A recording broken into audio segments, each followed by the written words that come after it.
C'est en 1967, dans la tête de Pierre Aubert, président du comité des foires et expositions, que l'idée de la foire au fromage et au vin est née.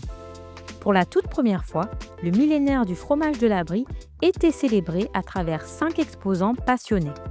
Au fil des ans, leur nombre n'a cessé de croître et ils sont aujourd'hui plusieurs centaines à faire découvrir la richesse de leur production agricole aux visiteurs pour cette édition.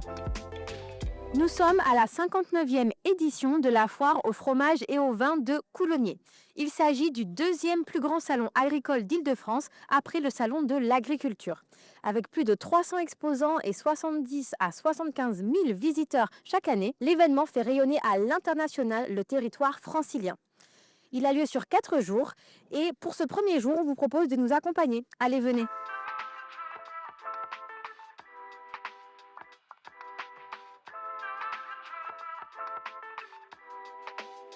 Et qu'est-ce que ça représente pour vous de venir comme ça exposer vos animaux au public? Moi, je suis une ferme pédagogique, donc je fais que ça, de circuler principalement dans la région parisienne avec tous mes animaux les week-ends. Donc vous avez dit être une ferme pédagogique, donc j'imagine que vous faites des interventions peut-être dans les écoles ou peut-être même auprès des enfants. Est-ce que vous pouvez nous en dire un petit peu plus sur cette activité? Je travaille principalement avec les mairies des fêtes de week-end. Donc ça peut être des marchés de Noël, des marchés campagnards, pour des brocantes, tout genre d'événements qui se passent le week-end. Nous récoltons des dons de personnes différentes que nous redistribuons en boutique. Cela nous permet de faire connaître la Croix-Rouge et éventuellement récupérer des bénévoles pour nous aider. Nous sommes dans la location de matériel TP, donc la société Atologue TP qui est présente à Boutigny. Et qu'est-ce que ça représente pour vous de venir à un événement de cette envergure? Tout d'abord, écoutez, nous, on est des jeunes entrepreneurs. Depuis 4 ans et demi, on a créé notre société avec 10 engins.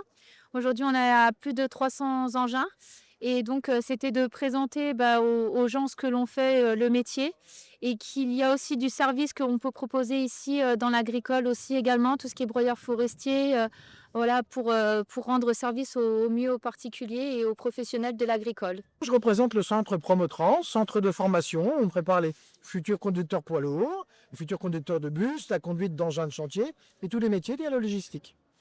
Et donc j'imagine que l'événement, ça vous permet aussi peut-être de recruter des futures personnes qui seraient intéressées par votre centre de formation. Bien sûr, on a effectivement plusieurs objectifs. Le premier, c'est de nous faire connaître au plus grand nombre et vis-à-vis de nos entreprises qui sont partenaires. Et bien sûr, de mettre en place de futures vocations par rapport à ces métiers, tels que la conduite ou la conduite de chariot élévateur.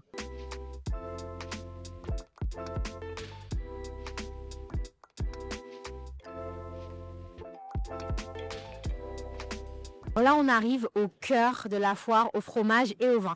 À l'intérieur, il y a une variété d'artisans qui vont nous montrer leur fromage, leur mets. J'ai vraiment hâte de goûter et de vous faire découvrir.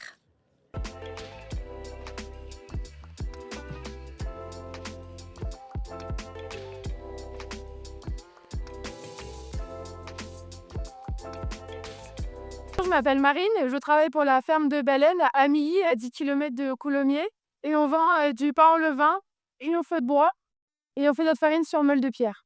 On a passé le casting de la meilleure boulangerie de France au mois de juin 2025. Ça nous a ramené quand même pas mal de clientèle à la ferme de Baleine, qui est dans un tout petit village, comparé à Coulommiers par exemple. Et du coup, on a fait découvrir notre ferme à plus en plus de personnes grâce à l'émission. Alors le salon, donc la foire de Le Coulommiers, pour nous c'est intéressant parce qu'en fait ça permet d'avoir une vitrine sur le département, sur ce fromage qui est une toute petite production.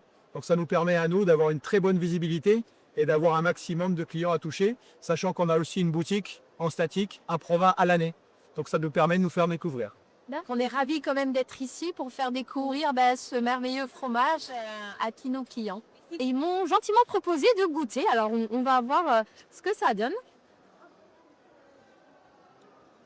Forcément, c'est un sans faute. Vous êtes sur un fromage au lait cru, c'est un fromage fermier.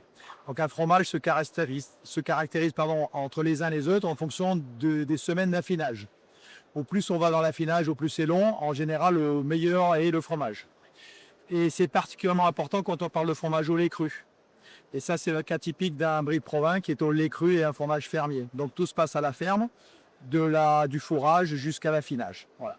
Et sur le 12 semaines en Provins, il est intéressant parce qu'en fait, on a beaucoup de crème sur les bords et on garde un côté crayeux au milieu. Et donc, est-ce que cet affinage de 12 semaines, c'est vraiment votre marque de fabrique ou est-ce que vous avez également d'autres types de produits que vous proposez à la vente? Véro, si vous voulez compléter ce qu'a dit Pascal. Je vais te dire, Pascal, en fait, on est essentiellement brie de Provins axé sur le brie de Provins, en sachant que c'est aussi un brie qui est le plus ancien de France, il faut savoir. Parce qu'on a retrouvé des traces écrites à la Bibliothèque de France qui certifient que, en 1217, il y a quand même 200 bries qui sont partis à la Cour du Roi de France.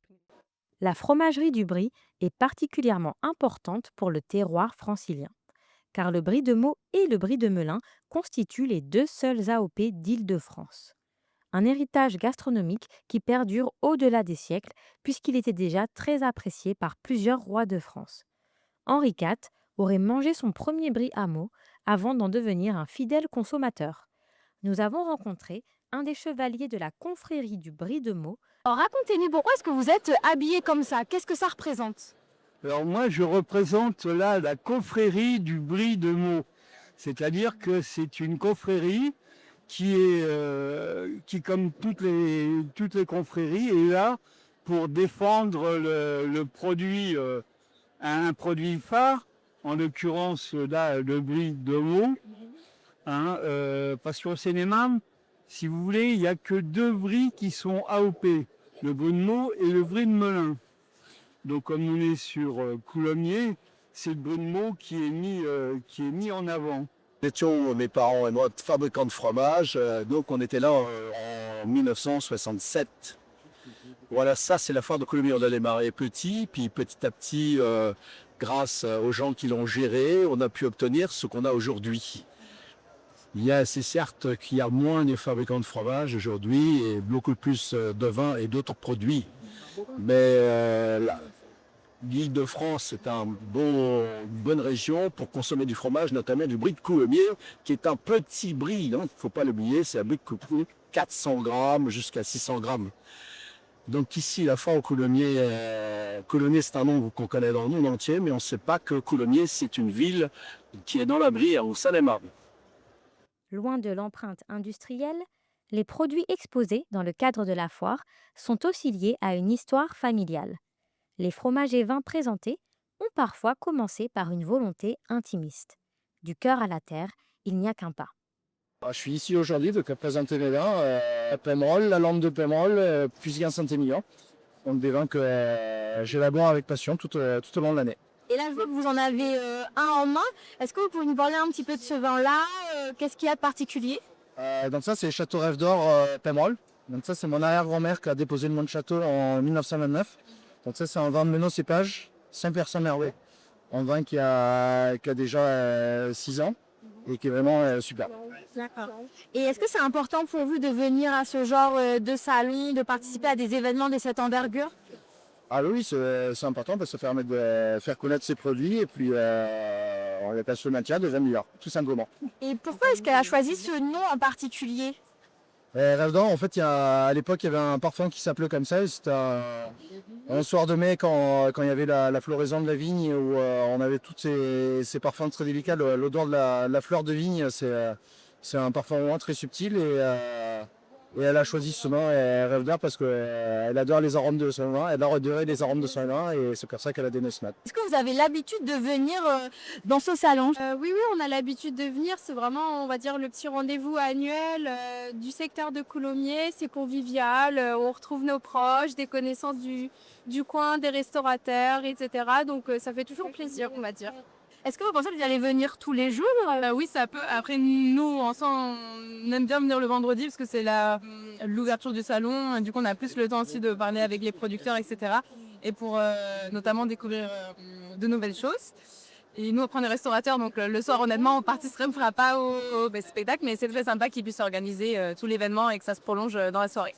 Il n'y a pas que les fromages et les vins qui sont mis à l'honneur. Charcuterie, miel, confiture, pâte à tartiner, sucrerie, ce grand bal gastronomique permet aux visiteurs de découvrir des alternatives locales sur un large panel d'aliments. Donc voilà, ce qui est intéressant, c'est qu'on voit que dans cet événement qui est international, On a tant des produits du terroir francilien, mais aussi des produits qui viennent du terroir caribéen finalement.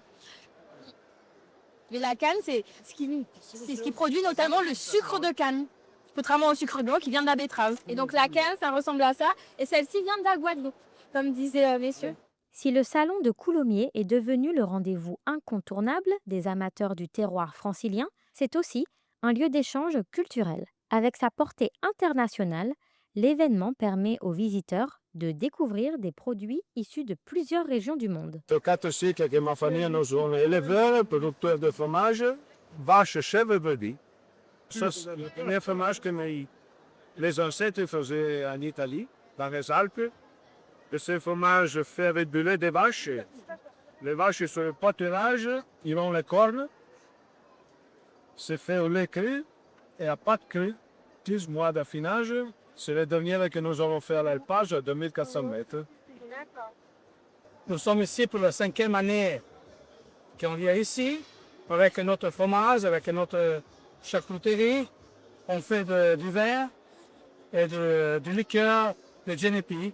C'est pas seulement la foire et pas seulement le vendre, mais aussi se retrouver une année qui passe. Alors nous, on est un stand corse, on fait essentiellement de la charcuterie et du fromage. Et oui, c'est une date qu'on adore faire parce que les gens sont sympas.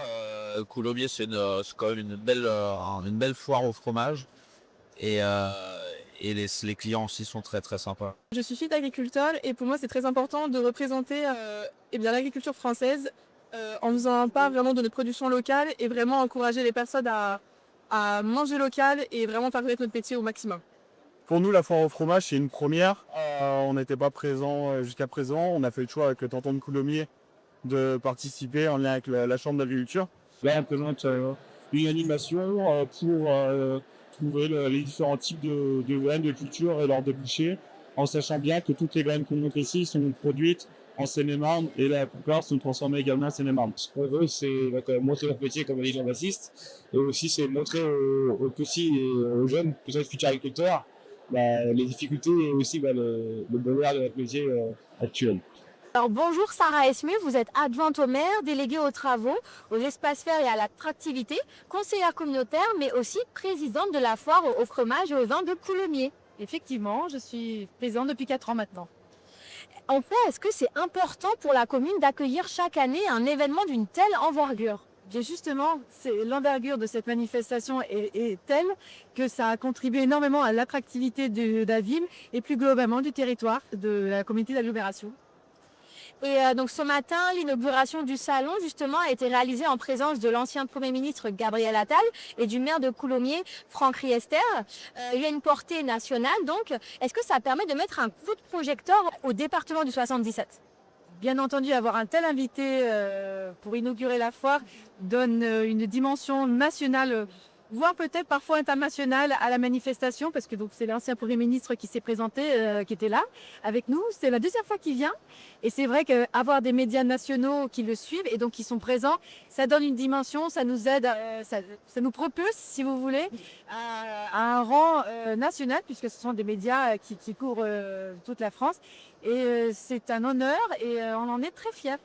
Et est-ce que pour la 60e année, donc la prochaine édition, on peut s'attendre à quelque chose d'encore plus grandiose ou pas ?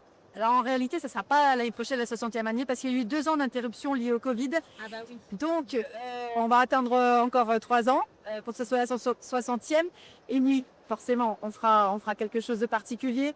Ça nous tiendra à cœur vraiment de faire une belle fête. Mais déjà, l'année prochaine, on fêtera le retour des vaches laitières et des vaches à viande qui nous manquent cette année. Compte tenu du contexte sanitaire, elles ne sont pas là. Elles nous manquent énormément. Donc l'année prochaine, nous fêterons leur retour. La convivialité. Le plaisir des saveurs. Magnifico, à l'italien. Perfetto. Gourmandise. Le terroir. Vive l'agriculture française. On espère que l'événement vous aura plu et surtout que ça vous aura motivé à manger local. On remercie la présidente Sarah Esmieux de nous avoir permis de filmer et on a rencontré plein de gens inspirants, des artisans, des exposants, des visiteurs et tous étaient vraiment réunis par une même volonté de faire rayonner le terroir francilien. C'est un reportage de Devsoft Media pour News 93.